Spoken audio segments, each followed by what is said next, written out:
Clements and Evan McMullen for a discussion of the film Active Measures. We are also delighted to see Alicia Sams, director of our Fellows program and an amazing documentary filmmaker in her own right, back on stage as tonight's moderator.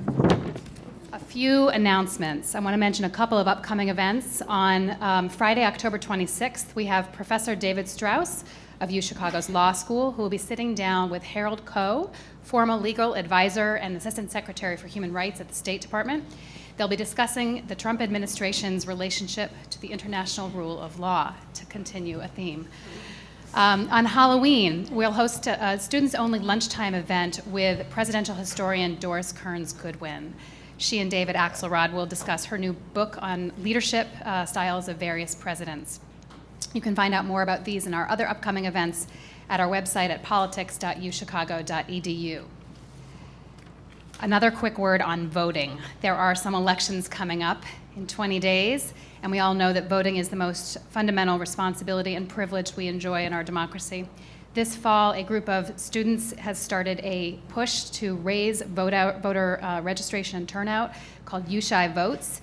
And you can find out more information about that and where to register, where to vote at their website, uchivotes.com.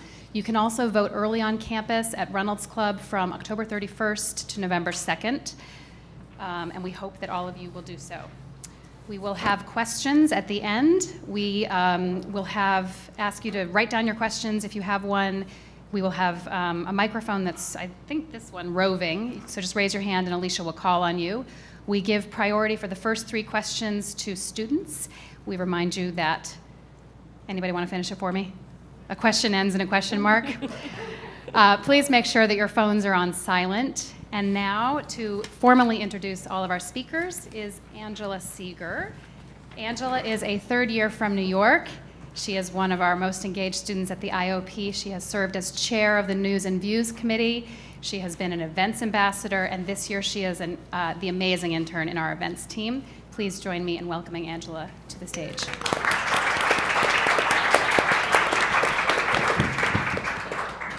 Hi, everyone.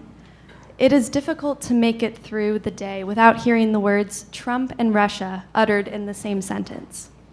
And it is even more difficult to keep track of all the connections between obscure Russian oligarchs, undercover red-headed spies, and Trump aides. In their documentary Active Measures, which provides a comprehensive overview of Russian interference in the 2016 election, Jack Bryan and Marley Clements help us see through that noise.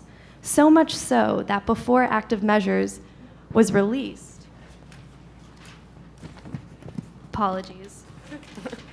trolls and bots made fake accounts on IMDb in order to give it a bad rating. You can guess where many of the people behind those fake accounts live.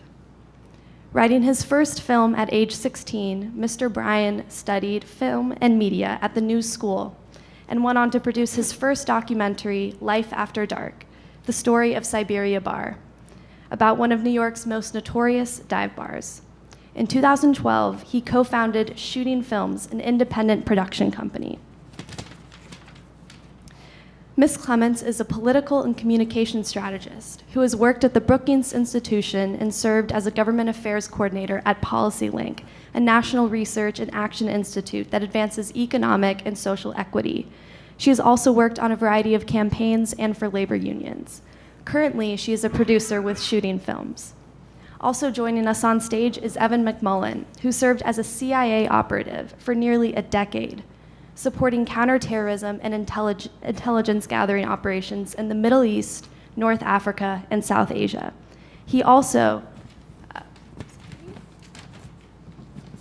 was a senior advisor on national security issues for the House Committee on Foreign Affairs and the chief policy director for the House Republican Conference in the U.S. House of Representatives.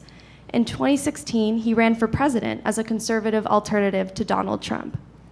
This discussion will be moderated by Alicia Sams, who is the head of the IOP Pritzker Fellows Program and an Emmy Award-winning producer and director.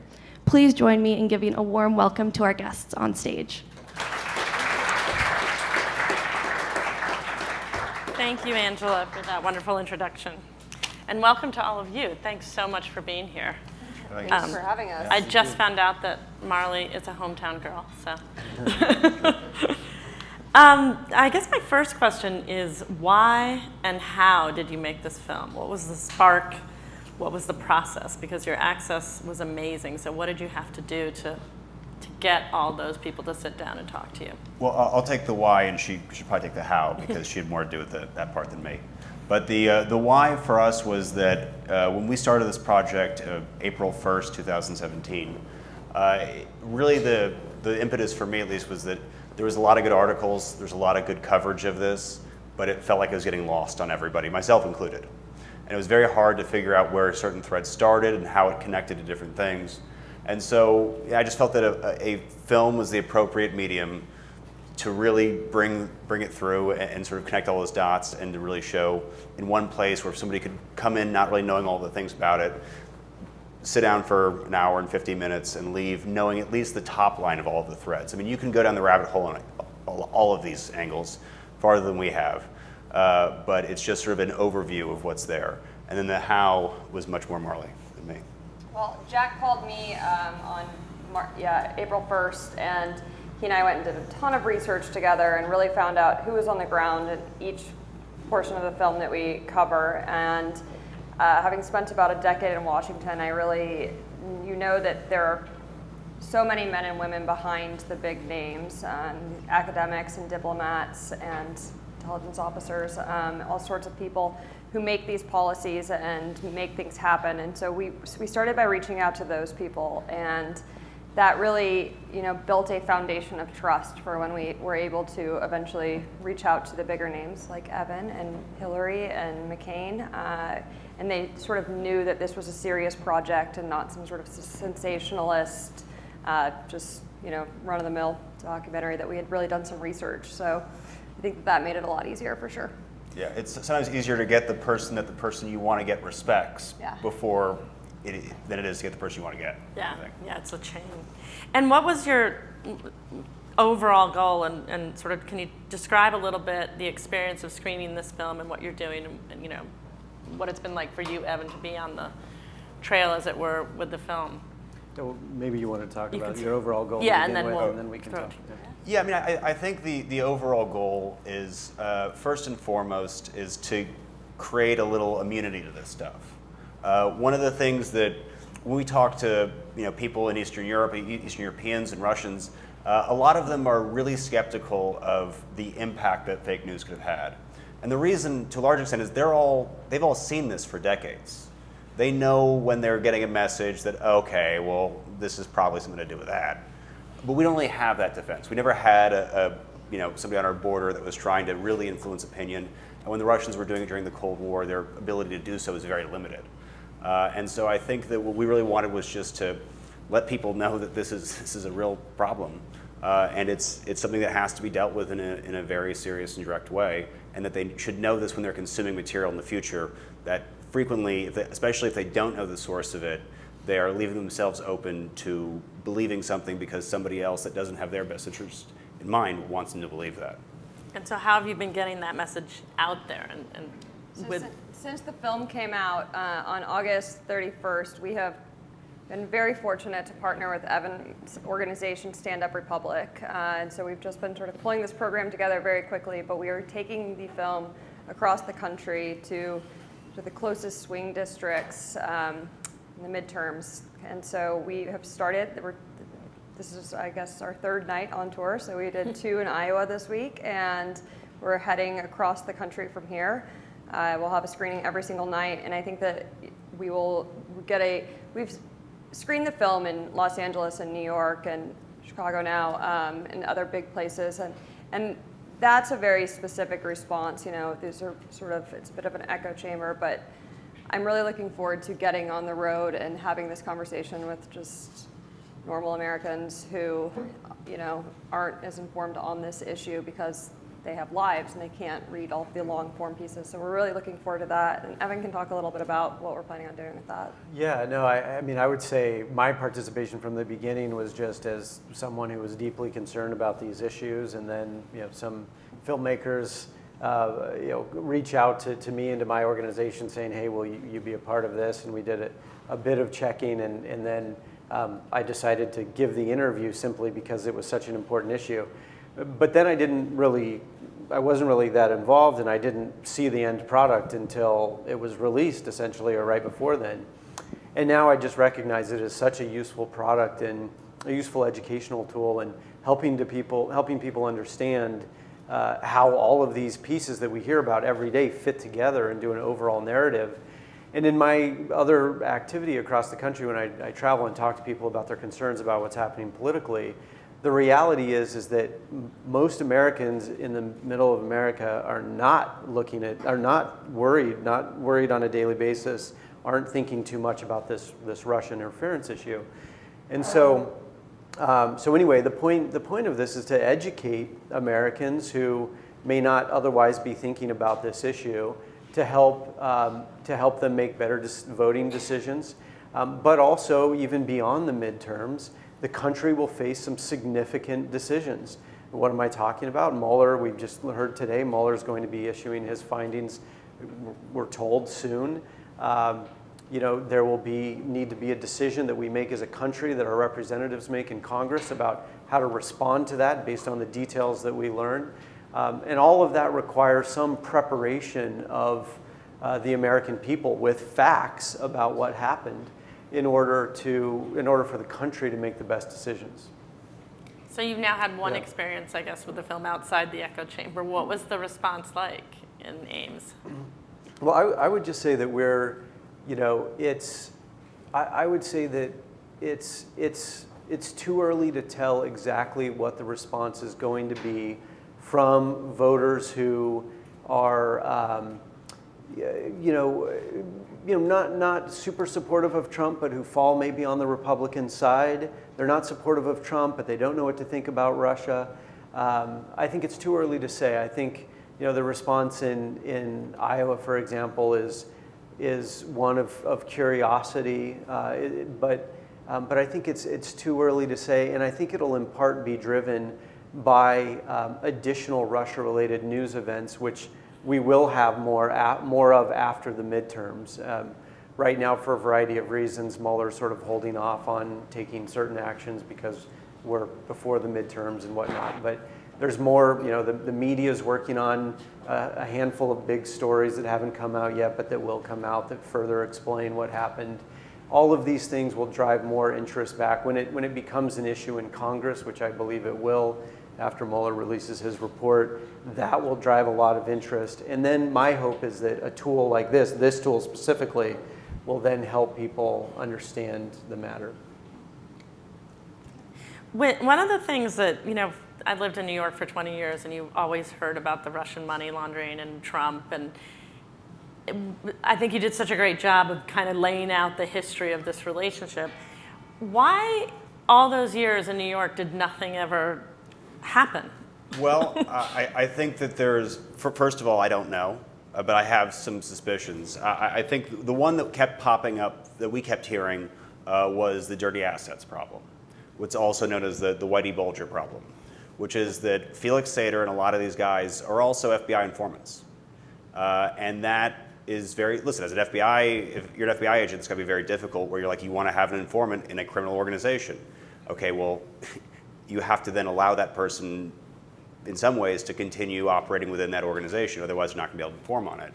And I think that a lot of these guys were doing that, and I think that that was a difficult position. I mean, Felix Sater's, his rap sheet or his court filings are all still completely under seal. And so I think that there's some of that. I think also it was tough because I think Trump, it made sense that there was money going into him from the outside. One could say, okay, well, hundreds of millions of dollars going into the Trump organization, that doesn't seem unusual. And so I think that those are two big ones. And also I think that, in a lot of these situations, there are certain counties in Florida where laundered money is the biggest tax provider. And so there's a lot of places where people don't actually have any interest in looking into this. And so I think that it's maybe other things in addition to that, but I think that those three things certainly played a combination.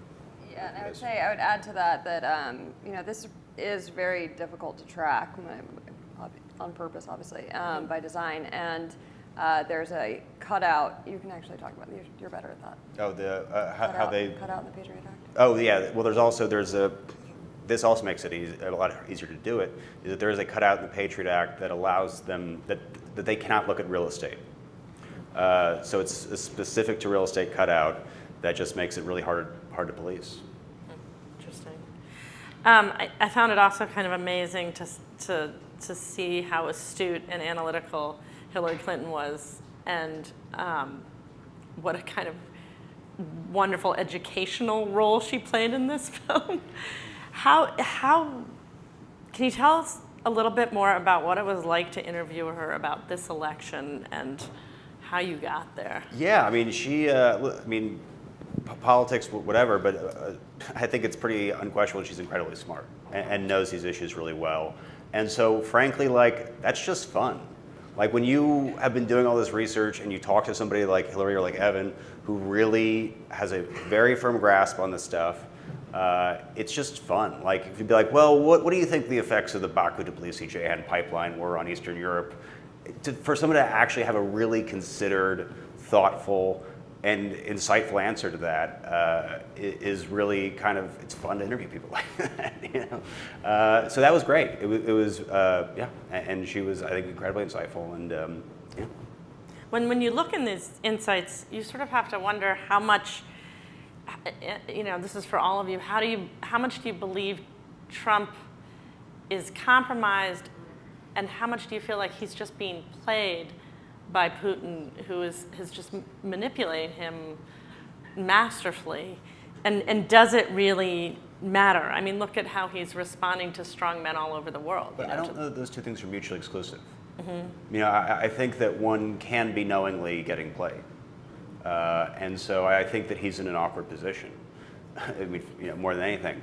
But I think that, I mean, from my perspective on it, it's that the one thing that talking to people that have worked with Trump say about him, and I think that this is not really our experience, because we see him on TV and we see him as a guy who doesn't really know anything about policy, who doesn't really know anything about the world in large ways or norms, but he knows his organization. And he knows what's going on within his organization, according to people that work with him. And so it's a little too far a leap for me to believe that he's just this guy who's everybody is doing all these moves around him and within his organization, and he's hiring guys that are related to the Russian mafia, and he's hiring guys to run his campaign that are related to the Kremlin, but he's just doing it completely unknowingly, especially for someone who's obsessive about his organization. I find that hard to believe. Yeah, I mean, I would say it's right. Like, there's a lot of, we're all trying to understand Donald Trump, and one question that you often hear is, the guy, there seems to be so much chaos in the administration. How is it possible that he could have colluded? I mean, he can't even do this right or that right. Well, the reality is that, when you turn to crime or to, malfeasance of some kind, it's not often because you're so competent. It's because you're incompetent and you need to do that, you think, in order to succeed. But Jack's right. It's a combination, I think, of things with regard to Russia. I do believe that the president is compromised, but it's not just in the tape sense. You become compromised. You can become compromised in many different ways. It can be about illicit financial transactions. It can be about pushing a message that some foreign government has asked you to push or suggested you push, or changing the Republican Party platform.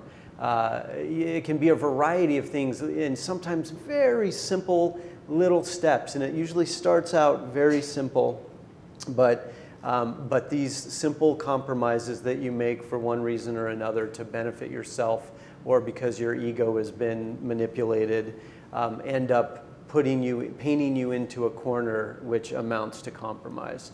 But you can be aware that it's happening and willing to let it happen because it benefits you. At first, you may be concerned that, I've just done this thing and now they're going to hold it over me and I'm compromised. But then comes in the advantages that they'll offer. They'll offer ways that you can benefit. And then you start to maybe forget about the cost of being caught in this position, because you start to see more benefit in it than you do risk. And that's the way it develops everywhere. And we'll see how it developed with Trump, I think, in the future. But he also seems to have a very genuine admiration for these authoritarian leaders. You know? And if I could just say something about that, oftentimes the way this gets started is that there's some ideological alignment. You know, with regard to Trump, he's someone who I think very much adopts the Russian, or I should more specifically the Putin idea that, you know, there are no values, that we're not going to base our actions off of values, but it's really just a pursuit of power. And the world, you know, that's the way we operate as people, as leaders, and as nation states, so that there are no values that drive us, no rules-based system, that, you know, there should be no rules-based system. There's no virtue. It's all just a raw fight for power. And I think that's something, that's the Putin way, but that's also, that speaks to President Trump, I think. I think that's who he is. He is, at his core, an aspiring authoritarian. He openly says things that confirm that. But that is, you know, the ideological alignment is sometimes how this sort of thing starts. And when I say this sort of thing, I mean getting too involved with a foreign intelligence service or a foreign country in such a way that's compromising. I would add that in intelligence circles, there's often an acronym used, MICE, that is money, ideology, compromise, and ego, and that you see all of those in different, I mean, if we're looking at different authoritarian regimes that he's cozied up to, he has different relationships with all of them, but, you know, several of those are covered within all of them. I mean, he talked about ego, and that I think is probably, you know, what's going on with a lot of these people is that he speaks so highly of them, and that he really feels that, yes, you're right, I am the smartest man on earth, and here this is coming from this very smart man with this whole country behind him, and he's, you know, obviously falls for that very quickly. But then there also, of course, is the money and ideology component, and well, compromise there. And like this week with Jamal Khashoggi, you could see, I think, probably all four of those playing out here, because there is such a deep connection to the Saudi government, and yeah. Yeah, corruption doesn't have to be monogamous. Exactly. It's an equal opportunity sport. Yeah. And stepping back a moment from Trump, which is hard, I know, America's fascinated with Trump, but I'm going to throw a hypothetical out there. Let's say he hadn't won, the Russians did all this, everything played out, you know, but that 77,000 votes had been cast for Hillary. Would we still be having a conversation about Russian propaganda, and would we still, I tend to believe we'd still be in a somewhat destabilized environment because of everything they did, and who knows what they might be trying to do to continue to, you know, it would appear that Putin really doesn't like Hillary Clinton. What are we missing in this bigger conversation by focusing so much attention on Trump and getting rid of Trump, about kind of these forces that are now, as you said, you know, we need to sort of, in Eastern Europe, they're kind of inoculated against fake news. This is new-ish for us. Yeah, I mean, I was going to say the operation on the left is what worries us in terms of missing. You want to speak to that? No, you speak to that, and I have another thing. All right, well, good. So yeah, I think that one of the things that worries us, in terms of the focus being so much on Trump, is that I think that that's where the worst element of corruption is in this entire picture. I think that there are other ones, but I think that that's the most glaring. But that's not where all of the messaging is. Mm-hmm. And a lot of the messaging is on the far left, and it's as much as it's on the far right. I mean, they certainly do funding for NRA, but they also do it for Black Lives Matter. And I worry about it for organizations that I do support, because what I don't want is to have that organization be turned into a more extreme organization for the purpose of stoking the flames of anger. I want those organizations to be effective advocacy groups. And so I think that that is a real concern for mine, is that they attempt to turn legitimate advocacy groups into mudslinging organizations that just turn Americans against each other. And I think that the left is susceptible to that. I think that we probably have been, as somebody who's on the left, spoiler, sorry.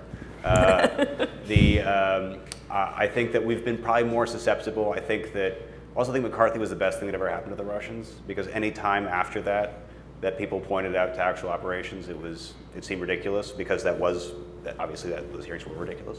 And so I think that we kind of dropped our sight on the left. I think that we're very reactive against, oh, that's Russian, like that sounds like McCarthyism. And so I think that that's what concerns me. And I would say that another thing that we miss in focusing exclusively on Trump, and we tried to do a little bit of this in the film, but people ask us all the time what we would have liked to do more of, and mine is the global implications of this and how this is going on really everywhere. It's not just on the right and the left in the US. It has happened so many times since the 2016 election. And some of these are called out, like in France and Macron's election, but in other places, I don't think that I don't hear about it very often. With the 5-Star Movement in Italy, the group that's in power now in Austria. I mean, across Europe, we're seeing this, and really across the world. And I think that this is something that we all need to be paying attention to, and putting forth a better global effort. And I would agree with both of those comments wholeheartedly. The thing I would add on top of them is, we tend to look at Trump himself as not as the cause or as the issue, rather than the result of a longer process. And I think we have to do better about understanding how we got to this point. And what the Russians will do, what the Kremlin does, is it will invest in advancing illiberal movements on the far right and on the far left, to the point that they become too attractive for opportunistic leaders to ignore. And so, for example, you take the birther movement on the right, this idea that President Obama wasn't born in the United States, and the associated idea that he's a Muslim, not a Christian, or whatever. That's something that brewed on the right for years during the Obama presidency, and of course is a racist lie and nonsense. But it gained incredible traction on the right. I mean, I know the numbers, and I even hate to say them because they're so terrible. But we're talking about at times half or more of the Republican Party believing, at least to some degree, these lies. So what happens is that the Russians will invest in these illiberal, divisive movements in the United States, and then an opportunistic populist leader ultimately sees this and doesn't say to him or herself, okay, there's an political opportunity here, but I'm not going to do this because this is destructive and dangerous to the country. Instead, they say, well, this is just too darn attractive, and I'm going to pour a little fuel on it, toss a few more matches on it, and this is going to propel me to power. And so we have to understand that when we see these movements developing, we have to beat them back. And that's something on the Republican side that, for a long time, those in the party would just try to ignore these things and sort of push these people into the corners and into the dark corners and forget that they were there, instead of confronting them, thinking that they would die off that way perhaps, while at the same time wanting to benefit from the votes that they could provide, which is a terrible, dangerous, obviously, game.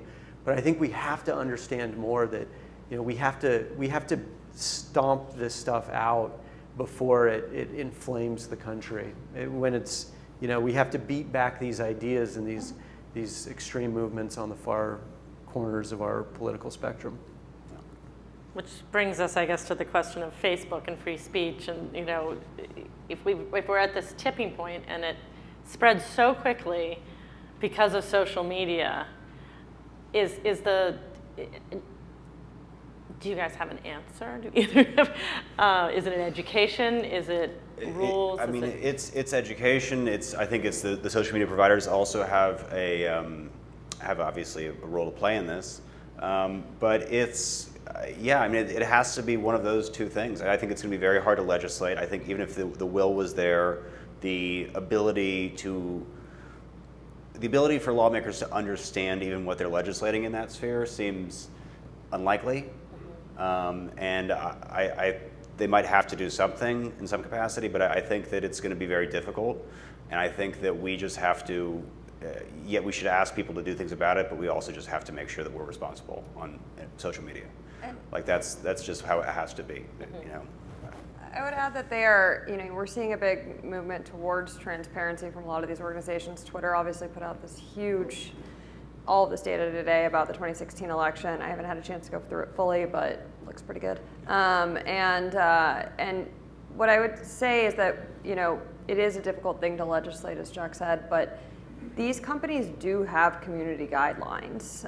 And it seems pretty straightforward to me that the people that are getting on our page and telling us that, you know, we should die and that Hillary Clinton should die and all of they're looking forward to coming and killing her and all of these things. I mean, that is just not within the Facebook community guidelines. And so that isn't a legal issue as much as they can just say, no, you have violated this.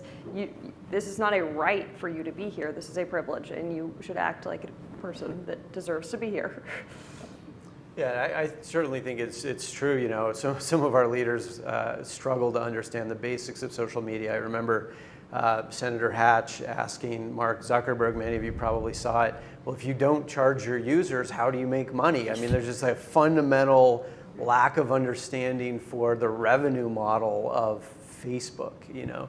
And that's a real challenge. But I do think the reality is and I'm not a big regulation guy. I like to see in most cases less regulation than more. But I do believe that there are times, of course, when we need the government to step in and regulate. And I do think simply this is one of them. And I'm not. I see the positive opportunity in social media, and I'm a supporter of these platforms and the good they can do. But I also think that their profit incentives, which are driven by engagement, they make money off of our engaging with content, which means they have a profit incentive to give us content that infuriates us. And divisive content, and as a public company, they're under additional pressure to do exactly that. So I do think that there has to be regulation that addresses that, but at the same time that doesn't unduly stifle free speech and free enterprise. But I do think regulation has got to be part of the answer. And if not, I think that there is a way to possibly attack the sort of the profit line on that with the community standards, which is I could foresee a class action lawsuit happening against Twitter for not upholding the contracts that they have with their users, which are the community standards. So if somebody feels damage from something that happened there, you could argue it was their responsibility to not have it there. Right. But I don't know if that's going to happen. All right, so last question before we turn it over to the audience. So get your questions ready. Where do we go from here?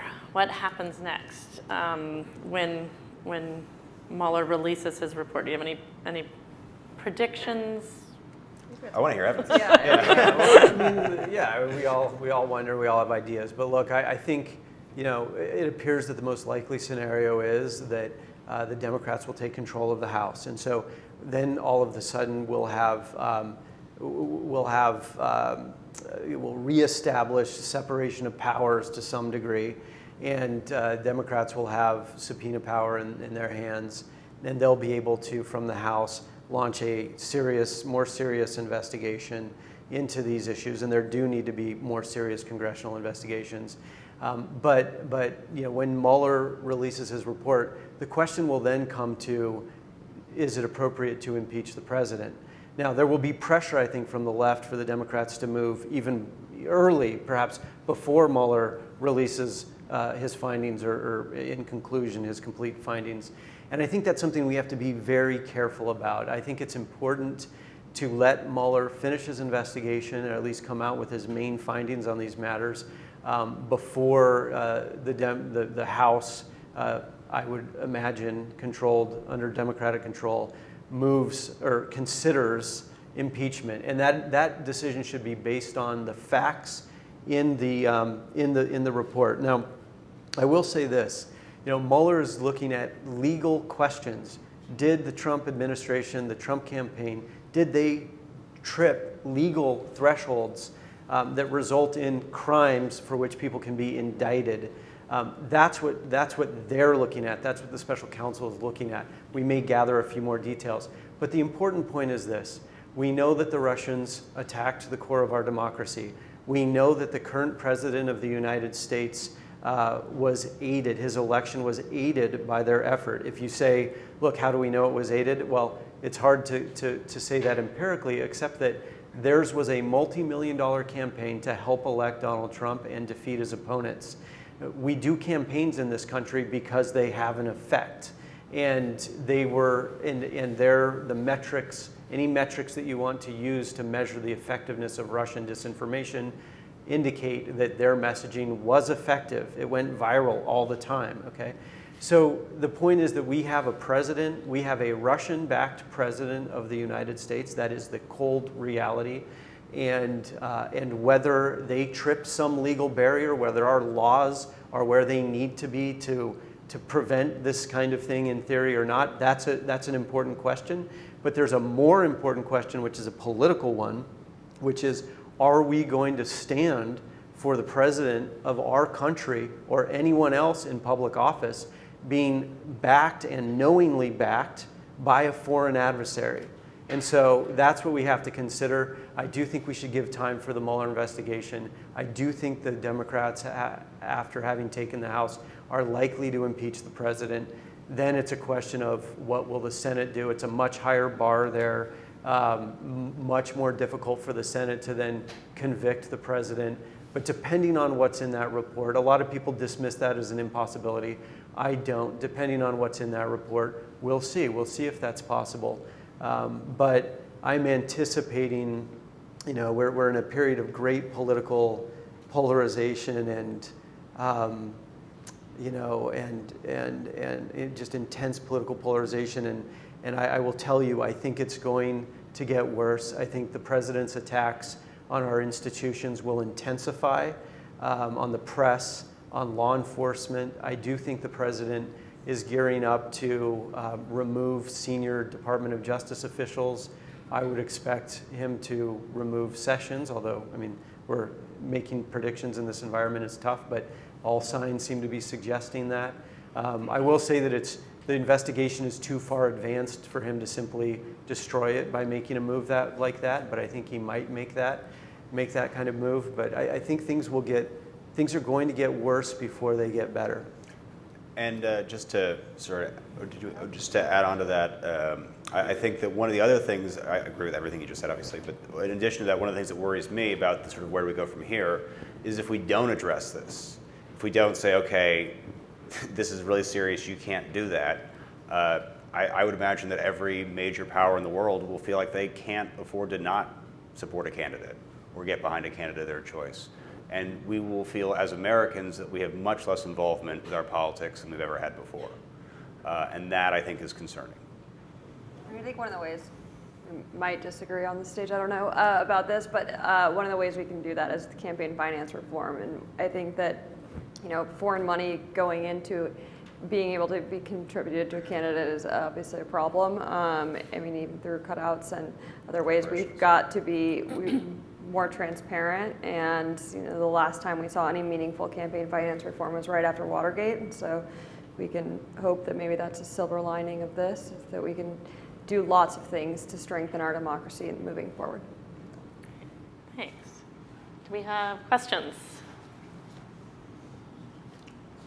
Do we have a student? Right. Are you a student? Great. Over here. Hi. Thank you for coming here today. My takeaway from a lot of this is that when we're analyzing active measures, it's really hard to understand its impact and prove its impact, because in many ways we're looking at all this activity that surrounds the action itself, but when we try to actually get close to the action, it seems like we perhaps make an assumption that based on all these clues that we had. So if you could perhaps rank sort of the proof points that you find most compelling in affirming that there was collusion, that they were effective, the level of effectiveness, perhaps? Yeah, I mean, I think there's so many points of data. It's hard for me to sort of go ranking. I mean, for me, I think it's the accumulation. I do think that Felix Sater sending Michael Cohen an email saying, I'll get Putin on this program and we'll get our boy Donald elected. That's pretty close. I mean, I don't know how you could make it more condensed than that.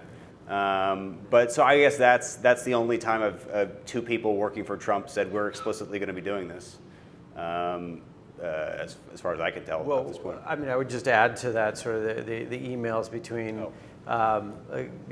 Goldstone and Don Jr. about meeting in Trump Tower, a meeting that did take place. I mean, you have an email to Don Jr., the president's son, obviously, saying the Russian government is trying to help elect you.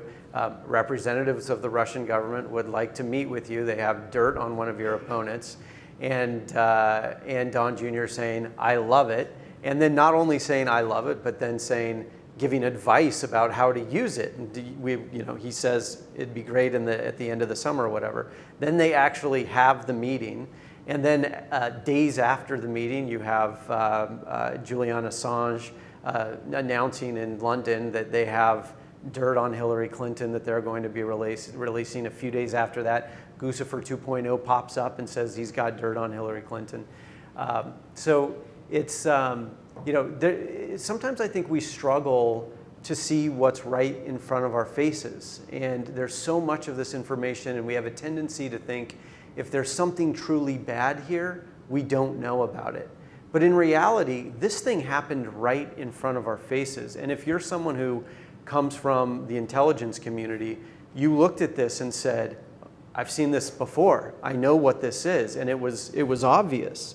You have a president repeating Putin talking points very clearly over and over, doing Putin's bidding. At the same time, Russia is attacking Trump's opponents and doing significant damage to them on the campaign trail through disinformation and hacking operations. I mean, it's sort of obvious. But the precise question of how do you know there was collusion? Well, collusion is an imprecise word. If we were being more precise, we would talk about conspiracy.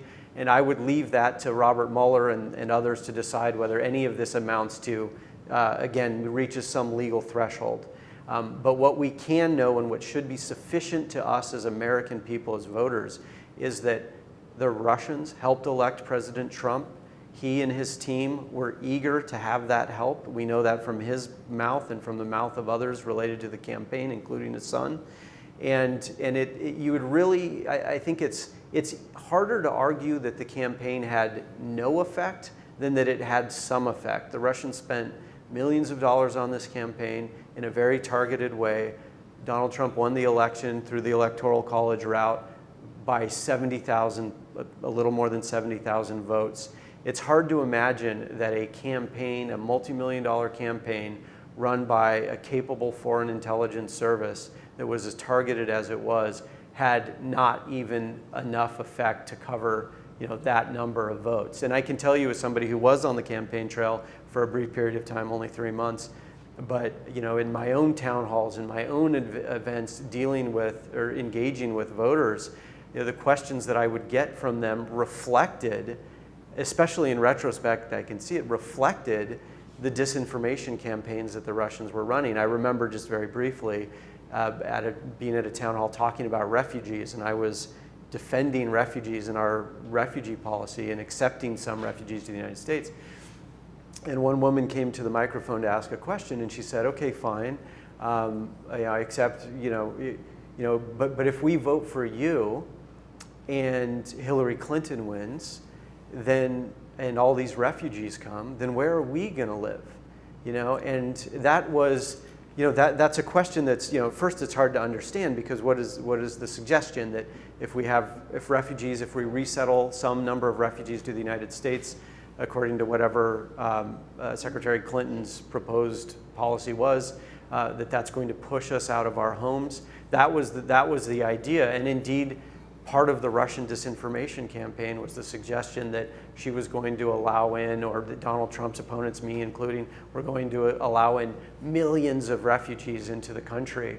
And so that's, it was very real, very tangible in those moments. And yes, it's hard to quantify how many votes did that move, but I think it's harder to suggest that a campaign like that didn't impact any votes. I think that's a harder thing to do.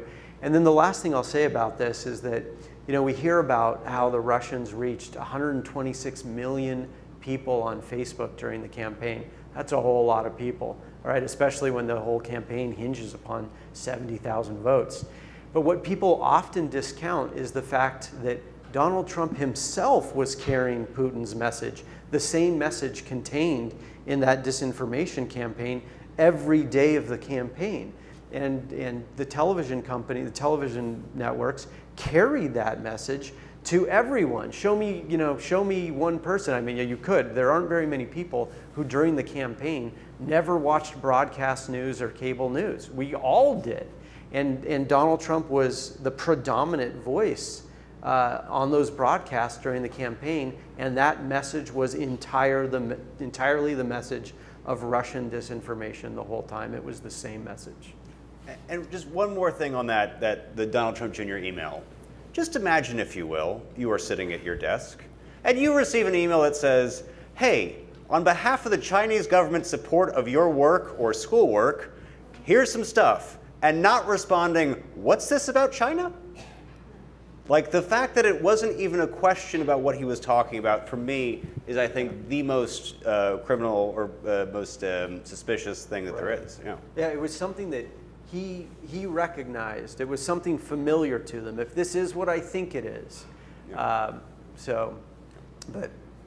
But you can take his words alone. They're damning. They're terribly damning. And I think another thing we're struggling with in this situation is that, the authority on this issue is Robert Mueller and his team. They're the authorities, but they're professionals. And so they're not out there with a PR campaign talking about what they've discovered and what it means, or commenting on information that is already known. They're not doing that. And so there's this information void, and we try to fill it in this documentary, this product, this film tries to fill that. We at Stand Up Republic try to fill that void as well. But there's an information disadvantage advantage that President Trump has, and disadvantage that those who are concerned about this situation have, until Robert Mueller releases his findings. Thanks. Back there? Yeah. So I know you touched on this briefly when you talked about campaign reform, but given the investigations and the press coverage in the last 2 years, how do you think Russian interference will take shape, and what role will it play come 2020? Yeah, I think that it's definitely going to continue to ramp up and evolve. As Jack noted, we are spending a lot of our time right now paying attention to the operation on the left. I've seen it personally, a shift to really, really go in on the far left, and we are attacked far more on the far left, I would say, in our social feeds than we are on the far right, which is never a thing I imagined would happen.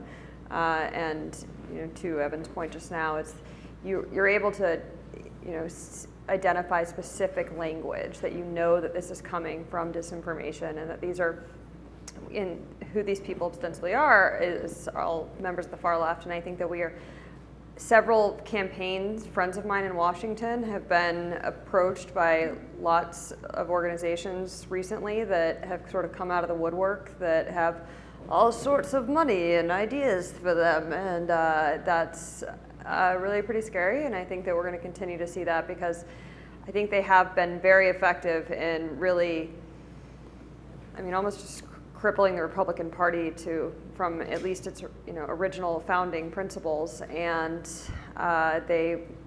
if Putin does this the way he did everywhere else, then they would not stop there, and they would really just look to cripple our entire democracy, so hit the other party as well. That'd be my guess. And it looks like they're about to start hitting the Fed. That's what we're seeing a lot. That's like one of the things that we see a lot, is you're going to see a lot of hashtag kill the Fed and end the Fed. They are really, really do not like the Federal Reserve. They are really pushing that right now. neither does the president right Yes, now. there's also Yeah. well, a coincidence. Yeah, it's a real. It's Another good just tell. a ton of big story full of a bunch of weird coincidences. Yeah. Do we have one more student before we? Yep. Oh, sorry. And then we'll go back there. I was wondering if you could talk a little bit about how the narrative evolved. Like you mentioned that you started, Jack, with kind of storylines that you were seeing in the media. If what you thought at that time would be similar to how the things came out, or did your viewpoint change as you started to research it? How did that process look? Well, so yeah, obviously there's being so much information, it's hard to keep track of. And the way that we did it was that we created a document that was basically, we had, this section is Russia, 1990 to 2000, and then Trump 1990 to 2000, and then just progressively all the way down. And that document was a very living document for us. It was our research tool. It was our reference for interviews. And we would just spend 10 hours a day adding to it. We'd find a headline here, an article about that. Oh, this happened on this day. And so that was really the way that we made it make sense to us, is that we could see, okay, when he was here, he was there. And so that was our method for doing it. And then we were able to sort of use that, and we sent that to some people as a means of, hey, look what we got. You can look at that, and then give us what you have. And then, is there any? I would say that a lot of things were really just in the very beginning, like really suspicions that we had. We were like, this guy says a bunch of weird stuff, We put a list. Jack said that we had a document. We also had windows that we were writing on, and so cardboard. we Do a whole Homeland thing? It was pretty Very, crazy. got very Homeland. Yeah, for a while. the owner of the house came back and was like, absolutely not. What have you done? Yeah, that never happens in the movies. So that never happens in the movies. But so we really went through. We made a list of every person that worked on the Trump campaign, and we went through all of their history. And a surprising amount of them, were a lobbyist for Alpha Bank at one point or some other thing like that. But we also were able to cross people off the list, and some of them we were like, huh. Too bad. I really don't like that guy. I thought for sure he was Russian, But we had to stick to that, and that evolved.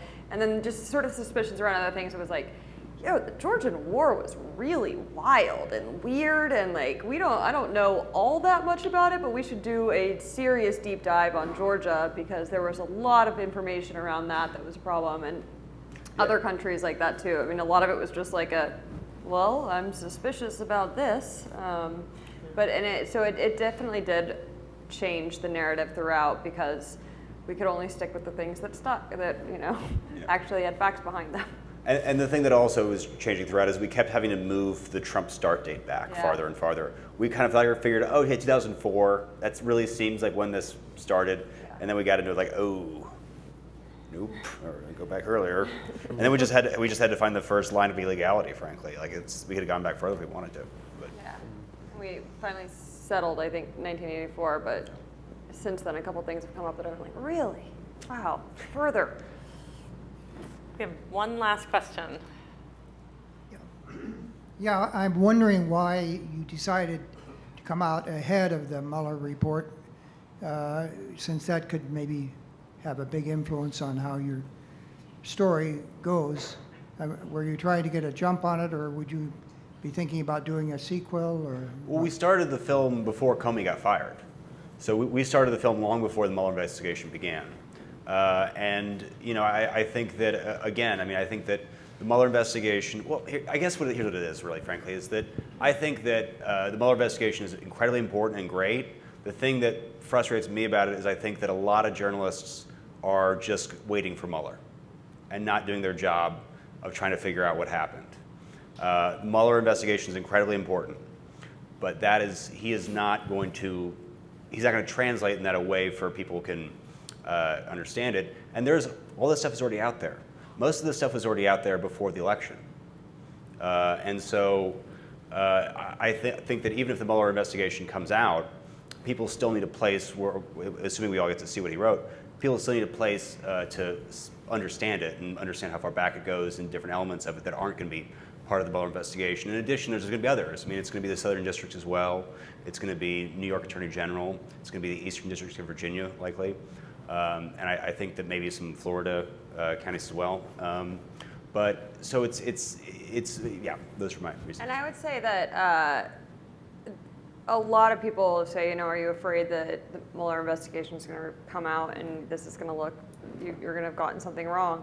And no, we're not, because we have done such an extensive fact check on all of this. There is not a statement in the film that we cannot back up with just pages of evidence behind it. And so there might be more that we don't cover, and to your question of a sequel, pretty tired right now, but we'll get back to you. Yes. The answer to that should be yes, I think. I agree. He's really pushing it. Yeah, I mean, there's a lot more. I mean, this film is a great catalog of a lot that we know, and of some of it's new to people, and some of it isn't, but it's put together in a way that's easy to understand. But look, there's more. There's more, and there are journalists now working on big stories that are sort of are important, and that include people who are still unknown characters in this story to the public, unknown, and so there's more coming, and yeah, I think there will be more to explain to the American people, and I love this long form way of doing it, and I think they've done a great job in telling a story that needs to be told. You should do it again. How long did it take you? A year and a week. And I will say that we have been introduced as the filmmakers here. We have a third filmmaker. It's Laura Du Bois, and she's in the back here, and she produced this film and did an incredible job. And so the three of us will make that decision together. But yes, there is more that maybe we'll do. We'll see. We'll have to make a decision, all three of us. We gotta take a nap first. Then Yeah. Just can I just have a meal? DVD extras. Oh, well, listen, we got 30 hours of interviews. So we were talking about doing it as a miniseries originally. So I think More that, than that. yeah, Not more than 30 hours. interviews. Oh, Just no, interview footage. Still more. All right, well, 33, 5, whatever. A lot. We got a lot of interviews. And so I think that expanding it into a miniseries might be a thing to do, or a sequel. I probably need a little bit of a breather, but I'm obsessed with this topic, so yeah, probably end up happening. I don't think the story's over, so we'll hope to see you back here. But in the meantime, Jack, Marley, and Evan, thank you so much for coming, and thank all of you for coming tonight.